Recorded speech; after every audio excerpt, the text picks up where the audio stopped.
Так. Ничего, туда-сюда есть.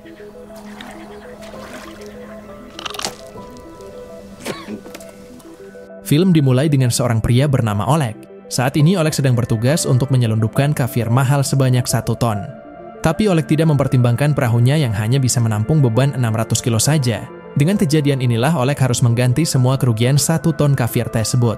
Karena dia tidak memiliki uang sebesar 1 juta rubel. Pada akhirnya Oleg merelakan mobil satu-satunya dan diganti dengan mobil bobrok milik Valera.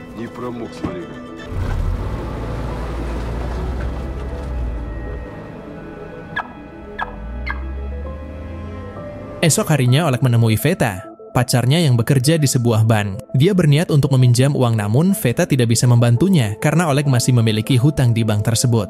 Oleg kemudian meminta bantuan Veta untuk mencari bank lain, namun Veta mengingatkan Oleg bahwa dia tidak memiliki jaminan yang cukup untuk meminjam uang sebesar 1 juta rubel. Oleh karena itu, Veta menyarankannya untuk mencoba meminjam jaminan rumah ayahnya yang tak jauh dari pusat kota.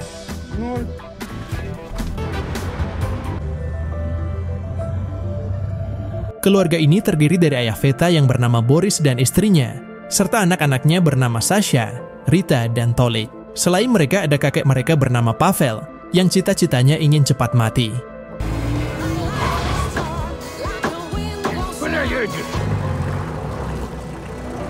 Oleg kemudian mencoba berbicara tentang maksud kedatangannya kepada Boris, namun Boris langsung memarahinya karena dia tidak ingin rumahnya disita oleh bank. Ditambah Boris ini tidak pernah keluar rumah karena sedang dalam buronan polisi. Sementara itu, ada meteor yang melaju kencang menuju bumi. Tanpa mereka sadari, meteor itu jatuh menimpa kakek Pavel. Mereka langsung panik dan menolong sang kakek. Tapi anehnya kakek Pavel tidak musnah sama sekali. Semua orang mengira itu serangan tembakan. Tapi Boris menyadari kalau itu adalah meteor. Jadi dia menyuruh Oleg untuk menggali karena Boris meyakini meteor itu bisa dia jual dengan harga yang sangat mahal. Mendengar itu, Oleg yang butuh dana segar pun menggali dan dibantu oleh keluarga mereka. Namun meteor itu belum juga terlihat hingga semuanya tertidur. Oleg tidak menyerah dan terus menggali.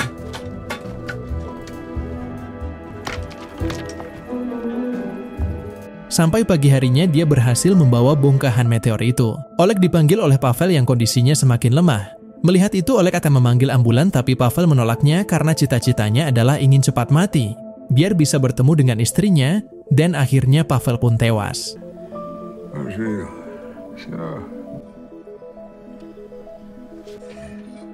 Oleg langsung panik dan membangunkan Veta. Tapi karena Oleg yang sangat ngantuk itu, dia pun tertidur di kamar pacarnya, tanpa dia sadari kalau bongkahan meteor itu mencair dan mengeluarkan asap. Setelah itu, Oleg dibangunkan oleh Tolik karena ada sesuatu yang aneh, di mana adik perempuan Veta tiba-tiba memiliki kemampuan super untuk membengkokkan besi.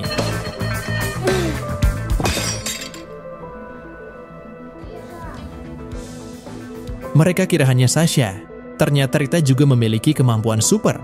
Dia bisa melayang di udara.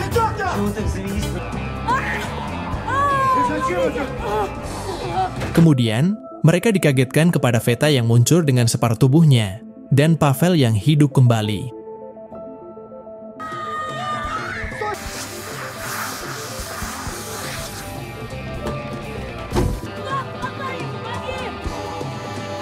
Ketika mereka berkumpul, Veta menyarankan agar mereka segera menghubungi ambulan.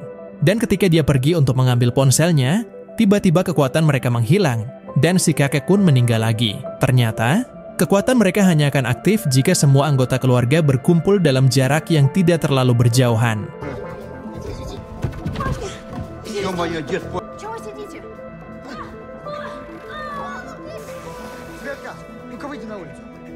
Selain itu, Tolik juga memiliki kekuatan spesial, dia bisa memahami bahasa hewan. Di sini Oleg mulai penasaran apakah dirinya juga memiliki kekuatan. Jadi dia mencoba membengkokkan besi, namun itu tidak terjadi apa-apa.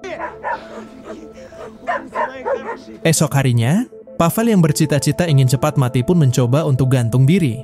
Tapi upayanya tidak berhasil, malah gelantungan seperti orang sawah.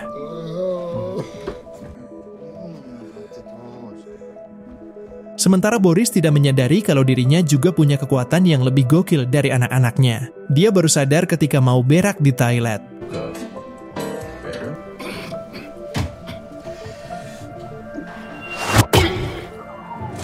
Boris pun baru menyadari kalau dirinya bisa teleportasi ketika ngweden. Setelah itu, mereka semua memutuskan untuk belajar mengendalikan kekuatan mereka di sebuah danau. Rita yang memulai dengan terbangnya.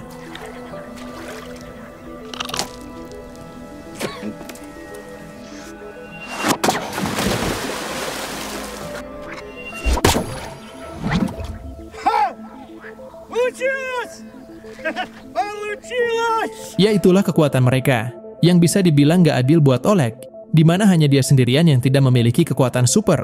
Apalagi dia ditagih oleh kelompok penyelundup untuk segera melunasi hutangnya dalam 1 minggu. Jika tidak, maka Oleg akan kehilangan organ tubuhnya.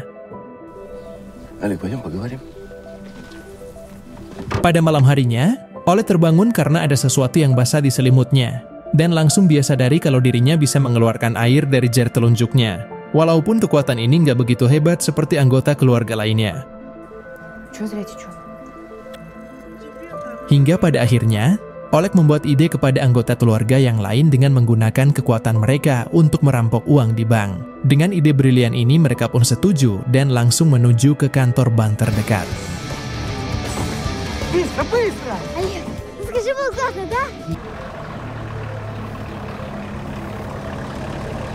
Tapi aksi perampokan ini hanya akan dilakukan oleh Veta, karena hanya dia yang memiliki kemampuan untuk menghilang dari pandangan orang. Untuk melancarkan aksinya ini, Veta harus membuka semua bajunya. Selain itu, semua keluarga harus berkumpul di dalam mobil dengan jarak yang tidak terlalu jauh dari jangkauan Veta.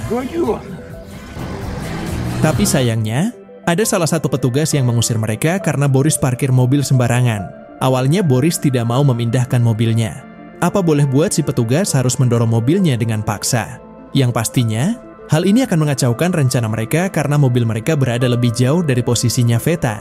Akibatnya keberadaan Veta segera diketahui oleh petugas bank. Tapi beruntungnya Tolik menghubungi Oleg untuk segera ke mobil dan membawa jasad kakek mereka untuk berkumpul di dekat bank. Dengan cara inilah, Veta kembali menghilang lagi di hadapan petugas bank.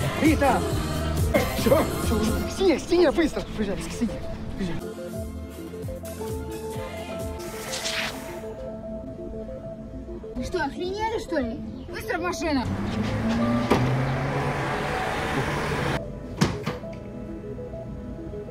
Saat mereka akan kabur, Boris ketakutan ketika melihat polisi ada di belakang mobil mereka. Merasa dirinya seorang buronan, akhirnya dia melarikan diri dengan teleportasi.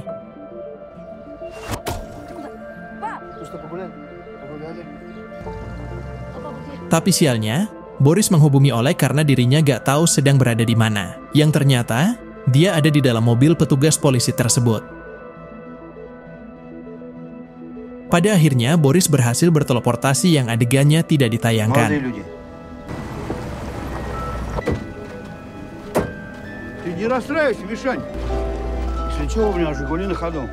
Saat di rumah, Oleg sangat marah karena kecerobohan mereka dalam mengendalikan kekuatannya. Sampai-sampai si Boris hampir saja ditangkap oleh polisi. Tapi, Oleg masih tetap optimis dan menekankan kepada mereka agar membuat rencana yang matang untuk aksi perampokan selanjutnya. Pada aksi keduanya, mereka semua kembali ke bank dengan strategi yang sudah direncanakan. Tugas Pavel adalah mengalihkan perhatian setiap orang yang ada di sana, sementara yang lain melancarkan aksinya.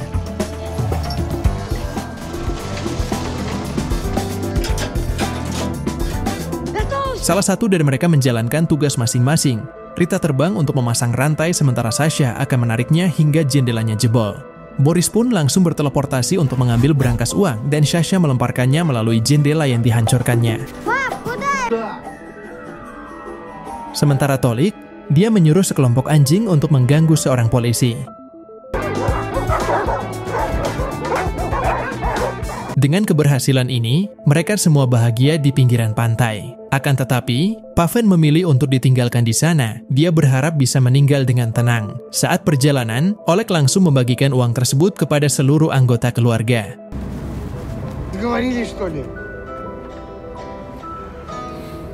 Setelah itu, Oleg langsung menyelesaikan semua hutangnya kepada para penyelundup. Merasa masih ada sisa banyak uang, Oleg berencana untuk pindah ke negara lain, tapi saat di bandara, dia melihat siaran berita yang mana itu adalah Veta serta keluarganya yang berhasil ditangkap oleh polisi. Melihat itu pun, Oleg segera kembali untuk membebaskan mereka dengan mencuri jasad kakek Pavel. Alhasil, mereka semua berkumpul dan kekuatan supernya bisa aktif kembali. Seluruh gedung persidangan menjadi kacau dalam seketika.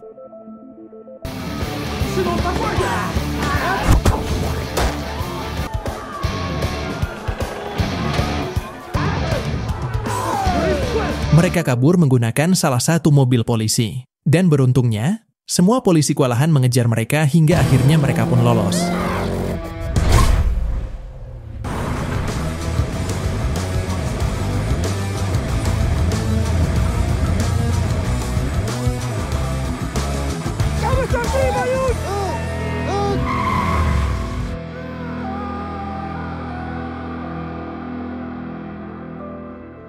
Setelah itu, Oleg menyelundupkan keluarga mereka untuk pindah ke negara Thailand yang dibantu oleh Bobrov, bos penyelundup kaviar sebelumnya. Dan film pun tamat. Terima kasih sudah menonton di Sukses Nganggur.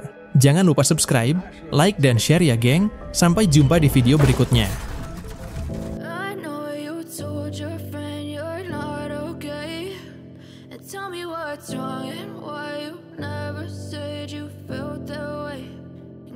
Try to stay strong and fake a smile until I look away. But I've known you too long, it hurts to watch.